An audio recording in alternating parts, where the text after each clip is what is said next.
komen tuh nggak enak. Padahal aku tuh hanya mengedukasikan, intinya gini, kamu tuh nggak akan bisa menghindari COVID ini. Iya. Ya kan nggak bisa. Dia bukan bilang nggak ada virusnya kok, ada. Ya aku kan bilang, kita tuh bukan bilang virus ini nggak ada. Kita tuh selalu bilang virus ini ada. Cuman kita tuh nggak bisa menghindar. Orang kita nggak bisa lihat kok. Iya. Nah, kita cuma punya pilihan tuh 3. Either kita menjaga daya tubuh, tetap bekerja, that's it. Kita nggak bisa di dalam rumah terus takut kayak sekarang COVID tiba-tiba naik. Ini kan Setuju, naik nih. setuju. Nih hari ini, aku nggak tahu nih tayang kapan ya. Iya, nah cepat ini. Cepat sekali. Tiba-tiba naik, dar, ini kan naik nih, berita naik menjelang kurban naik. Terus kita mau ngapain? Pertanyaanku kalau dokter masih duit, terus kita mau ngapain? Iya. Apakah kita harus lagi kayak dulu duduk di rumah, deci terus waspada? Kan enggak. Benar. Apakah kita dengan cara kita mengedukasi dengan cara yang sama itu akan membuat COVID hilang terus DBD hilang? Enggak. Kita cuman akhirnya adalah menjaga daya tubuh, that's it. Karena kalau tanya sama semua dokter, obat penanganan virus apa? Bukan antibiotik.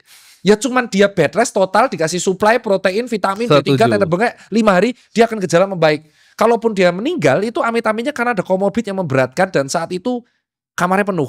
Jadi sebenarnya COVID itu membuka bahwa fasilitas kesehatan kita kemarin itu kamarnya penuh. Ya, nggak cukup. Tidak memadai. Tidak memadai gitu loh. Jadi kalau mau pasiennya aman, fasilitasnya memadai. Bayangin ICU-nya cuma 4, pasiennya 100. Ya udah pasti 4 hidup, sisanya wafat loh. Nah ini pertanyaan terakhir dok, mungkin buat yang COVID ini mungkin pertanyaan terakhir. Waktu karantina dok, gue juga punya banyak teman yang suka keluar masuk sini. Ya, ini seru nih karantina nih. Karantina ini kalau orang yang menengah tadi, kita ngomong menengah ke atas sampai ke bawah deh, bukan menengah ke atas sampai ke bawah. Ini mereka disuruh di tempat khusus. Tapi kalau yang di atas banget, ini hotel bintang 5, terus keluar dari belakang. Kalau yang intinya ya, kenapa bisa begitu kalau emang real? Kalau itu aku nggak bisa jawab. Oke. Telak kalau itu. Karena aku nggak tahu ya. Tapi aku bisa jawab. Memang COVID ini nggak berpengaruh apapun di orang yang sangat kaya. Kita ngomong di Singapura deh, bukan di Jakarta deh. Di Singapura bisa begitu. Kita ambil kesimpulan pokoknya satu bahwa COVID ini nggak berpengaruh ke orang yang sangat kaya. Itu kesimpulannya aku percaya sampai sekarang. Karena aku melihat justru karena COVID ini orang kaya tambah kaya. Oke. Aku melihatnya itu. Dan aku membaca artikel itu. Jadi kayak COVID itu justru membuat orang yang kaya itu jadi tambah kaya. Oke. Ekstrim kayanya, nggak masuk akal. Bener-bener kayanya itu jadi nggak masuk akal. Iya. Itu yang pertama tuh. Jadi aku merasa yang terdampak karena COVID ini adalah orang menengah ke bawah dan itu real. Orang-orang yang sangat kaya ini itu benar-benar nggak terdampak sama sekali dan bahkan tambah kaya. Contoh paling simpel, penjualan e-commerce tertinggi itu pas COVID. Oh ya, Amazon naik semua pas COVID. Ini setuju ya, setuju. Amazon tuh paling gacor itu. Pas gacor tuh kan, penjualan tertinggi pas COVID itu semua adalah bisnis digital. Valuasinya nggak masuk akal. Terus penjualan nggak masuk akal, free shipping, promo nggak masuk akal. Itu semua terjadi di COVID. Ya tuh orang kaya baru. Sementara orang menengah ke bawah yang bisnisnya biasa-biasa aja itu yang kedampak.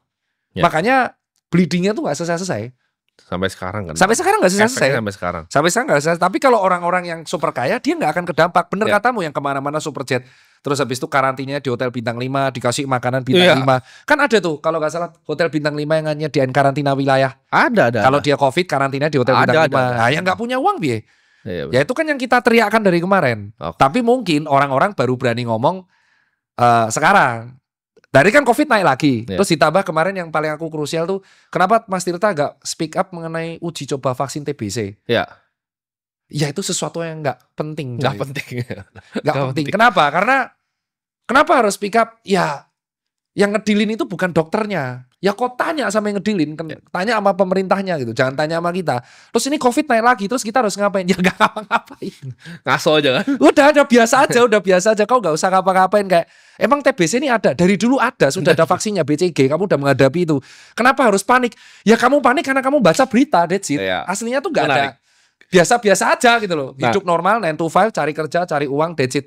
Kita tuh sudah susah sekarang dengan persaingan dan layoff di mana-mana. Jadi kayaknya ditambah dengan isu COVID yang naik lagi ini kayaknya bisa membuat orang panik. Oke. Ini gue ada menarik sesuatu yang gue baru kayaknya 3-4 bulan ini pelajari dok. Jadi gue baru, karena mungkin pengaruh dari teman-teman juga. Teman-teman gue tuh banyak yang semua sehat-sehat. Sebenarnya gue tuh paling gak sehat lah. Di antara pergaulan gue ini gue paling gak sehat. Teman-teman gue tuh semua suka lari, suka gym, suka hit. Olahraga gue cuma basket itu pun waktu SMA. Dan sekarang udah gak pernah olahraga lagi. Ya paling gym seminggu sekali lah gitu. Itu pun mager-mageran. Jadi longevity itu apakah kita sekarang itu di tahap yang teknologinya itu udah bisa untuk anti aging atau belum? Wah ini menarik nih. Karena penelitian-penelitian tuh ada alasan kenapa kok sekarang teknologi yang terbarukan di health itu penelitian mengenai stem cell. Bisa dijawab dan prediksimu benar. Jadi longevity di dalam usia ini akan menjadi sebuah isu terkini. Memang benar, memang betul. Dan akhirnya ada dua pendapat di sini. Longevity yang pertama dia itu hidupnya dengan straight age. Aku bilang jadi ya menjauhi minum, terus dia hidup tanpa rokok, dia sangat clean eating, olahraga tiap hari. Yang kedua itu dia fokus ke penelitian stem cell. Stem cell ini kan sebenarnya penelitian dan anti-aging yang sudah dikembangkan di beberapa negara dan akan menjadi future dari health. Dan itu jawabanmu benar. Ya. Nah jawabanku adalah what if kalau kita bisa melakukan dua-duanya. Kalau di Indonesia untuk stem cell sendiri itu masih jarang ya. Ada beberapa klinik dan rumah sakit yang sudah ada, tapi tidak semasif Korea Selatan, Taiwan, Inggris, dan kawan-kawan yang Jepang. Jadi jawabannya itu benar. Kenapa kok orang olahraga? Karena ya endingnya adalah, ini kembali lagi pas pandemi, mereka tahu bahwa orang meninggal karena COVID rata-rata punya comorbid. Jadi mereka akhirnya ketakutan untuk comorbid ini kan. Jadinya mereka menjaga dengan healthy lifestyle. Gitu. Nah, Ivan aja lari kan sampai mereka buat semua itu aktif sayap banget. putih kopi. Sayap putih kopi bikin buat lari. Event lari lagi. Iya, itu adalah plot twist yang tidak aku menduga tiba-tiba buat event olahraga. Siawi. Karena gue juga bilang ke Ivan dan anak-anak, menurut gue tren kedepannya akan berubah, Dok. Jadi tren kedepannya itu bukan cuman minum tuh udah gak keren zaman sekarang. Yang keren tuh lari, naik sepeda, main pedal. Itu yang keren tuh itu. Jadi udah setuju. Udah mulai shifting. Nah ini pertanyaan gue, pernah dengar Brian Johnson nggak?